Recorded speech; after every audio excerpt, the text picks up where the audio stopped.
लड़की की भयानक अतीत। एक समय की बात है, एक लड़का मुंबई से रेलवे का परीक्षा देकर अपने सीट पर जैसे ही बैठा, एक लड़की हाँफते हुए आई। लड़के से बोली कि मुझे बचा लो प्लीज। लड़का कुछ समझता कि वह लड़की कंबल लेकर लड़के के पैर के ऊपर अपना सर रखकर सो गई। काफ़ी दूर जब ट्रेन निकल गई तो उस लड़की ने लड़के से पूछा कि यह ट्रेन कहाँ तक जाएगी। लड़के ने कहा कानपुर। तब तक टीसी आया, बोला कि टिकट दिखाइए। लड़की ने कहा आप कानपुर तक का टिकट बना दीजिए। लड़का कानपुर तक आते आते उस लड़की से घुल मिल गया था। लड़की ने अपना नाम प्रिया बताया। ट्रेन जब कानपुर स्टेशन पर रुकी तो प्रिया उस लड़के से बोली, मैं इस शहर में नई हूँ, मेरे एक रिश्तेदार रहते हैं, लेकिन बैग में पता रखते समय भूल गई। आप 2-4 दिन अपने घर मुझे रख लीजिए। लड़के ने कहा कि ठीक है। जब लड़का अपने घर पहुंचा, घर की बेल बजाई तो लड़के की बहन देखकर हैरान रह गई कि भैया परीक्षा देने गया था तो रिजल्ट भी साथ लाया है। लड़के ने प्रिया की मजबूरी बताई। घर वाले राजी हो गए। प्रिया दूसरे दिन घर में इतना राशन खरीद कर रख दी कि घर वाले भूल ही गए कि इस लड़की को इसके रिश्तेदार के यहाँ छोड़ना है। लड़के के बहन की शादी तो तय हो गई, लेकिन 60,000 रुपये दहेज में कम पड़ रहे थे। लड़के के पिताजी लोन लेने की बात कर रहे थे। इतने में प्रिया बोली, पिताजी आप लोन मत लीजिए, हम आपको दे देंगे। शादी बड़ी धूमधाम से हुई। बहन की शादी के बाद लड़के ने प्रिया से कहा, मैं तुमसे प्यार करता हूँ, मुझसे शादी करोगी?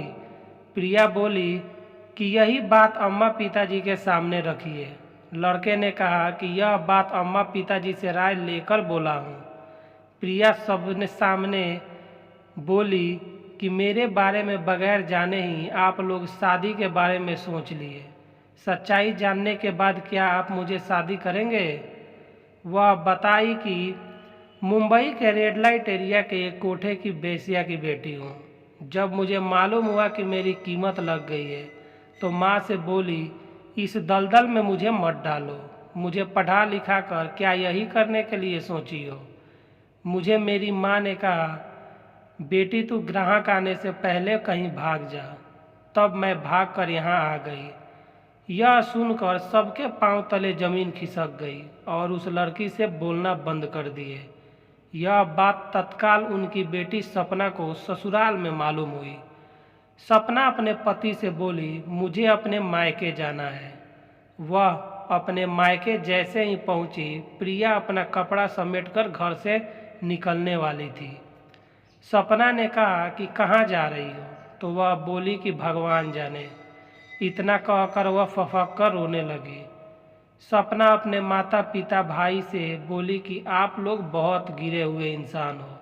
आज 2 साल से यह साग सब्जी राशन पानी लाई तब गंदी नहीं थी। जब मेरे शादी में 60,000 दी तब गंदी नहीं थी।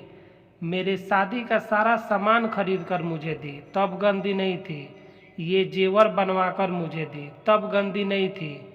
मेरे शादी में सारा खर्च जब यह उठाई तो गंदी नहीं थी। तब तो आप लोग प्रशंसा की पुल बांधते थे कि यह बेटी नहीं साक्षात लक्ष्मी है। अगर भाभी की जगह आपकी बेटी होती तो आप मुझे भी घर से निकाल देते। वो भाई का हाथ पकड़कर बोली, क्यों भैया? जब आप भाभी को लेकर दिन रात घूमते थे तब गंदी नहीं थी, आज गंदी हो गई। अगर भाभी से आप भैया शादी नहीं किए तो मैं कभी नहीं आपके दरवाजे पर आऊँगी। हम लड़कियों को यही समाज गंदा बनाता है, कोठे पर ले जाकर बेच देता है और खुद भी कोठे पर जाता है, जिसमें हमारी कोई गलती नहीं होती है। तब कुछ इज्जत के बारे में नहीं सोचता है, अपनाने में इज्जत चली जाती है। बेटे की बात सुनकर सब सोचने लगे और कहे कि शादी होगी। सवाल ये है कि हमारा समाज कब तक किसी के पास्ट को लेकर उसके चरित्र पर सवाल उठाता रहेगा। हर किसी को बदलने का, नई जिंदगी शुरू करने का अधिकार मिलना चाहिए। दोस्तों, आज की ये कहानी हमारी कैसी लगी कमेंट बॉक्स में कमेंट करके बताएं। अगर ये कहानी आपको अच्छी लगी तो वीडियो को लाइक करें, चैनल को सब्सक्राइब करें और वीडियो को ज़्यादा से ज़्यादा शेयर करें।